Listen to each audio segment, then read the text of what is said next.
Gilbert, the General Manager of Missoula Community Access Television, inviting you to another edition of What's Up Missoula.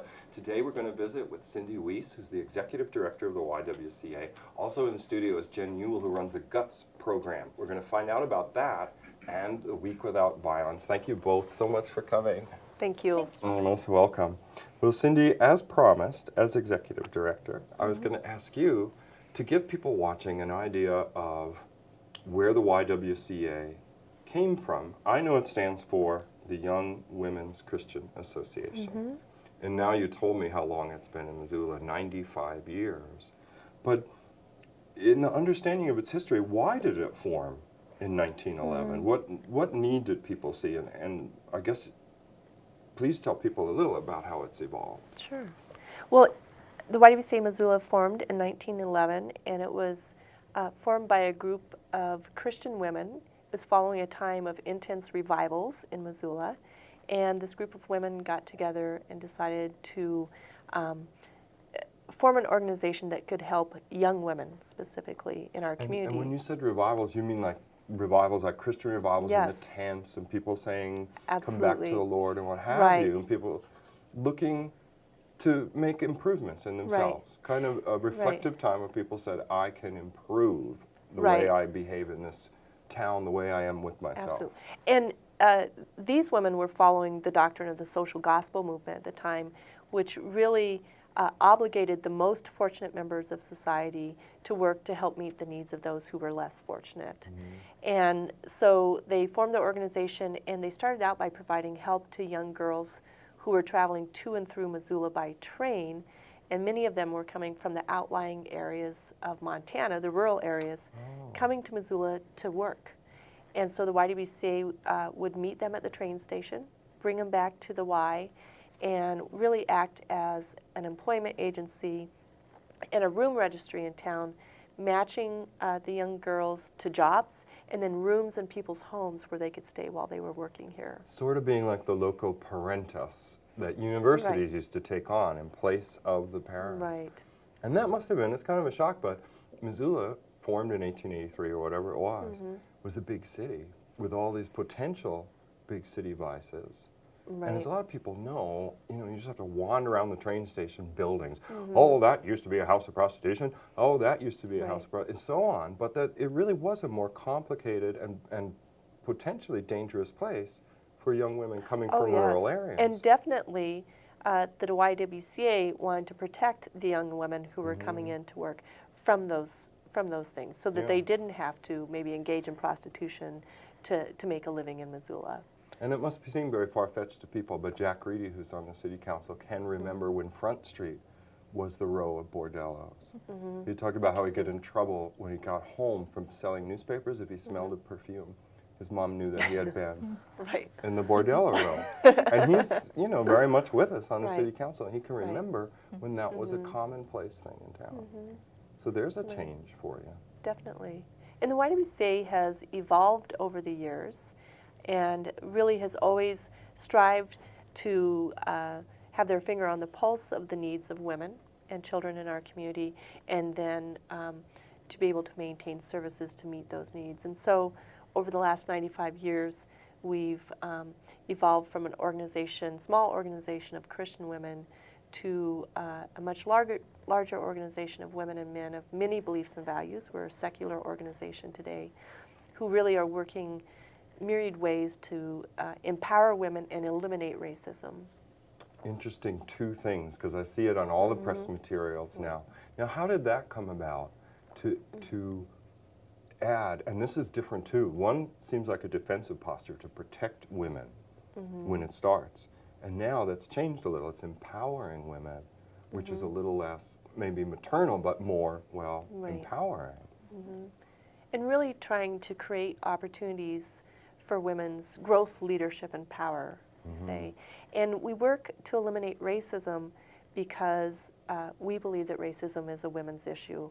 The women of color that we work with in our programs are confronting prejudice and discrimination on a daily basis that makes it much harder for them to find housing, to get jobs, and even to have equal access to health care. And so as a women's organization, it is our obligation to work to eliminate that barrier for women. Jen, I want to pull you in so you can explain to people what the acronym GUTS stands for. I almost got it right, even though we did a program here with GUTS 2 years ago. I didn't get it quite right. Yeah. GUTS stands for Girls Using Their Strengths, and it is a girls' leadership project of the YWCA Missoula. So it's very much a piece of the YWCA's work to empower women. And starting with the youngest of women, we work with girls from the age of 9 to 18 now. Yeah. And we do after-school groups with girls. We do a lot of community workshops and community service projects. And we also have a summer program. So we take them on outdoor adventure trips in the summertime too. And the goal of all of that is really just to increase self-esteem and to give them opportunities to learn new skills and to practice leadership skills and to learn about community change. So, if parents are watching and they want to enroll their kids in GUTS, can they just call 543-6691? they certainly can. Is Yeah. it the enrollment's ongoing? It is, Okay. and yeah, they can call me, Jen Eulen, at the YWCA if they'd like to enroll their child. And if their child is in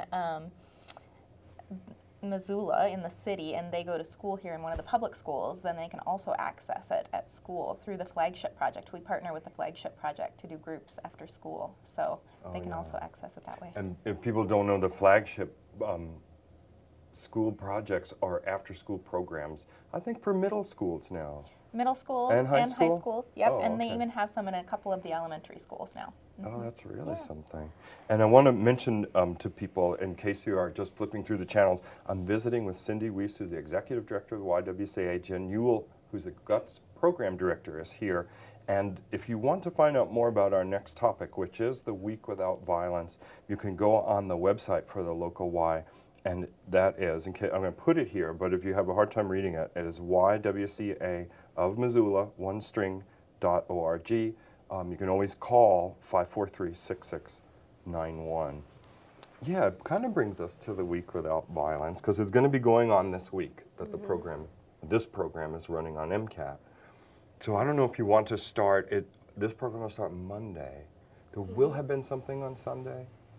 Yes, on Sunday we will set up the silent witnesses at Southgate Mall, and they will be on display all week At the mall this year. And these are wooden silhouettes of women who have been killed in Montana because of domestic violence. Yeah. If people can't think of this as a strong issue, one thing that's always struck me is the phone book. You look in the phone book and you'll see like R. Smith or whatever. And then you think, oh, a woman lives at that address and is afraid to let people know that they actually live at that address. And it's a social convention completely built into the fabric of acceptance. Very odd. Or the people will bring magazines to the library and their names are ripped out. So no one knows who this is that donated that. So this is a pretty strong issue. How many silhouettes, for instance, are there? Boy, I don't know, but Should have asked you beforehand. you should have asked me. In the last couple years, we've had some very devastating numbers coming out of Montana. 2 years ago, we had 7 women in Montana killed because of domestic violence. And it's something that is certainly a huge social problem. We know in our work at the YWCA and the work we do with women through our shelter program that a fatal interaction with their violent partner is something that's more likely to occur when they leave a relationship. And so we have to be available to them, and that's why we have a shelter. We have to be available to women when they leave these relationships, because it is the most dangerous time for women and children. It's when they take steps to leave an abusive home. Right, if people watching don't know, the Y for a long time has sustained a shelter for women seeking refuge from a relationship or seeking some help making a transition from. And that, is it still called the Women's Shelter? Has it taken on a new name?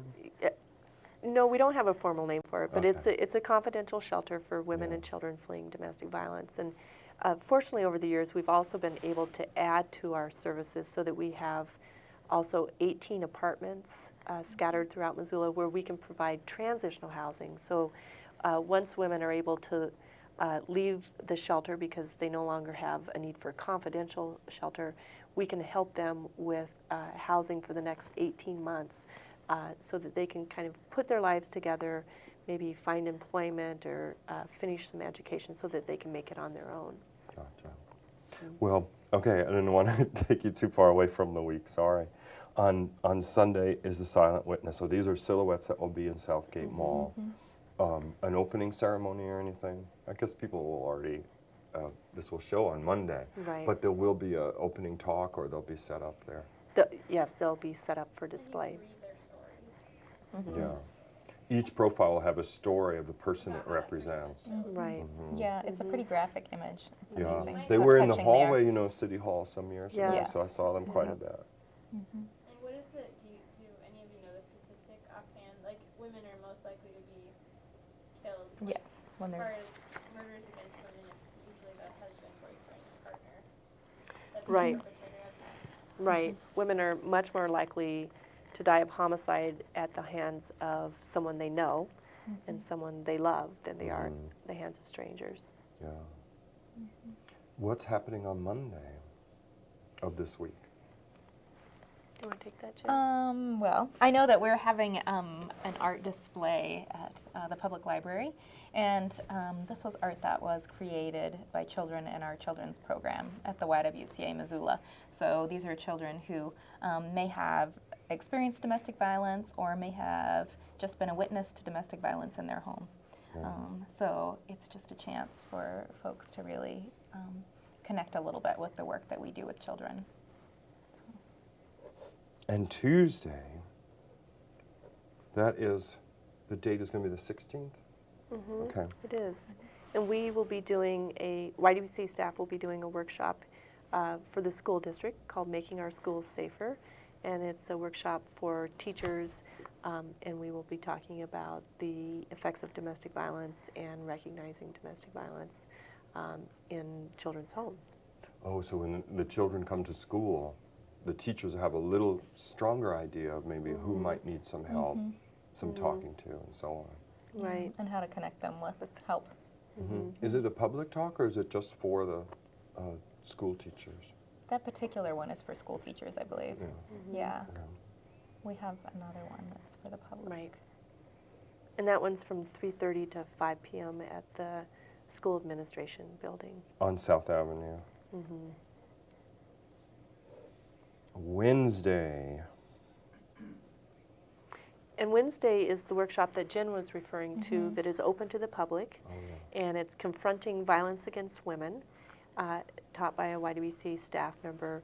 And it's really for people who are wanting more information about domestic violence, maybe how they can support their friends and family, maybe people who work with survivors of domestic violence in their professional lives. And it's a really good overview of the issue of domestic violence.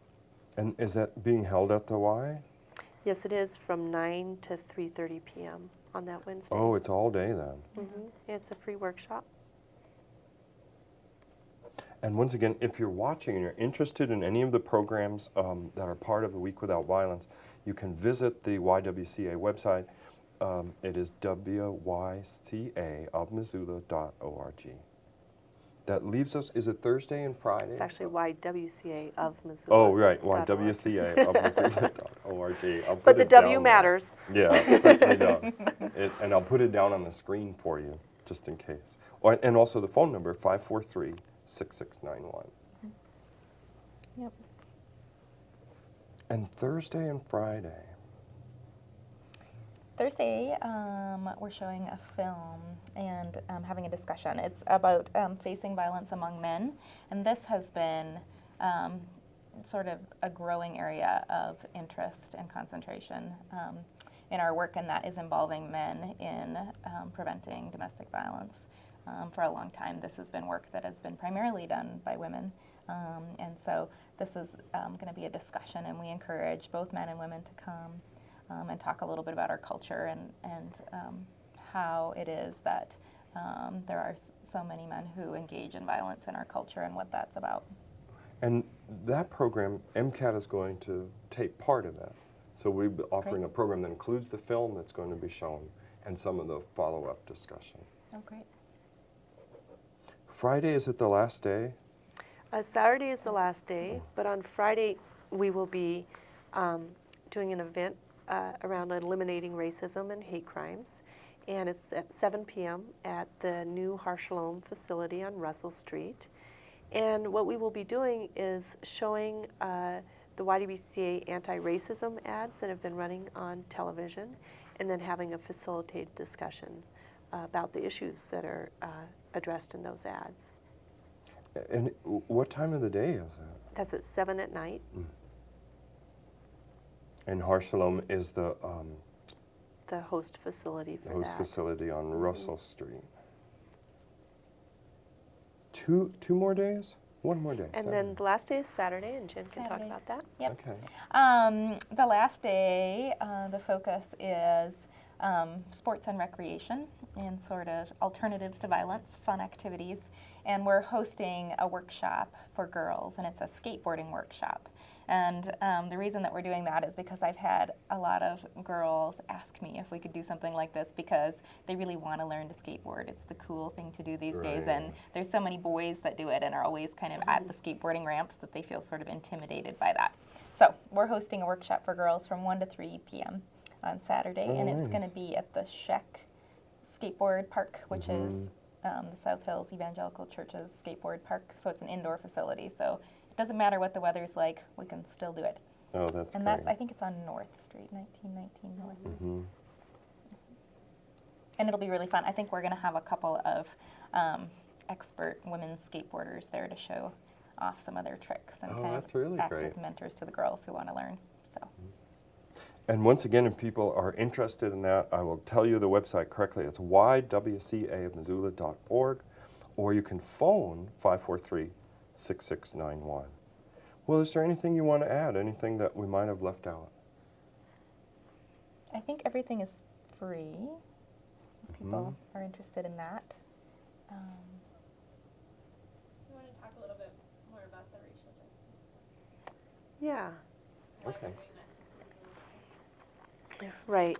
So the event that we are hosting on Friday is eliminating racism and hate crimes, and we'll be showing that YWCA ads.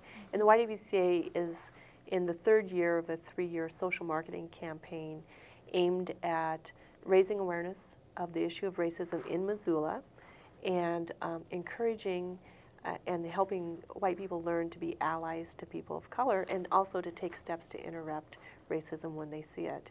And so our ads have been running for 3 years now, and we have really done a focus on the privilege that we have as white people in this community, and how those privileges play out, and how that privilege can also create a disadvantage for people of color in our community. And so this is part of a larger movement across the nation among YWCAs to eliminate racism. You'd mentioned, for instance, that the YWCA of Missoula is part of an international organization, and there are some initiatives that are taken up by the organization at the same time. Right. But for instance, GUTS is unique to Missoula. Exactly. So that, but this is part of the national or international campaign. Right. It's actually, the YWCA is a local association of an international organization. And with the YWCA USA, 4 years ago, we all adopted Hallmark programs. And these are 2 program areas that will be common to all YWCAs across the United States. And that is the elimination of racism, or racial justice program as we call it, and the economic advancement of women. And so all YWCAs will offer programming in those 2 areas. YWCAs, in addition to that, will offer programming that is really geared to meet the needs of, and maybe the unique needs of women in their community. And that's what the YWCA has been doing for the last 95 years, is really trying to know what the emerging issues are and then create services or programs to meet those needs. Oh, that is great. Well, I want to thank you both for coming by and telling people you, about Joel. this week. Once again, we've been visiting with Cindy Weese, who's Executive Director of the YWCA. Also with us is Jen Eulen, who's the Director of their program for Girls, GUTS. If you'd like any more information about it, once again, I'll put the website up and tell you the phone number, 543-6691. The Week Without Violence is going on this week that you're seeing the cable cast. So when you hear us talk about each day, it may have passed, but the days of the week, if we're talking about something on Tuesday and you're seeing this Monday, it's happening right tomorrow. Well, thanks again for watching this edition of What's Up Missoula. If you know of a group you'd like to see on this show, give us a call at MCAT. The number is 542-6228.